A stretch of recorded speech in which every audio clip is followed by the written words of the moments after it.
સનાતન હિન્દુએ ઝટી લીધી અને 100 કિલોમીટરમાં નથી આવવા દીધા. આમને શરૂઆત ચૂંટણી પછી કરી. જો ચૂંટણી પહેલાં કરી હોત તો મને એમ લાગે કે સૌરાષ્ટ્ર ઝૂંટવાઈ જાત. આવતા વખતે એમણે એમના કઠણાઈના સુકૂન આપે છે કે જે લોકો ગરીબ છે એની અરે વિકાસના નામે એના મકાન પાડી નાખવા, એમની દુકાનો ઝટી લેવાનો, એનો વ્યવસાય ઝટી લેવાનો, એને રોડ ઉપર લાવી દેવાનો, એને કયો વિકાસ કહેવાય? મતલબ કે સંપૂર્ણ મનસ્વી રીતે આ 4 ગામમાં જે ગામોમાં કોંગ્રેસને વધારે મત મળ્યા એમને ટાર્ગેટ કર્યા, જેને લીધે 33% એમને મત મળ્યા, એમને લોકોને પણ ટાર્ગેટ કરી રાખ્યા છે.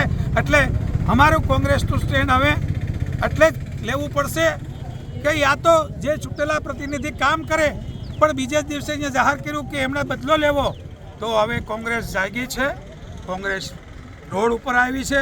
અમારા જિલ્લાના પ્રમુખ કરશનભાઈ, અમારા પૂર્વ પ્રમુખ મનસુખભાઈ, અહીંથી રામસિંહભાઈ, ભીખાભાઈ ઠુમર, ભાઈ નારાયણભાઈ ભંડેરી, અમારા ડાયાભાઈ, એમ કરીને અમારા ડીબી સોલંકી, બધા જ લોકો અમે આ સાથે રહીને લોકોને જાગૃત કરશું, સરકાર સામે લડત કરશું.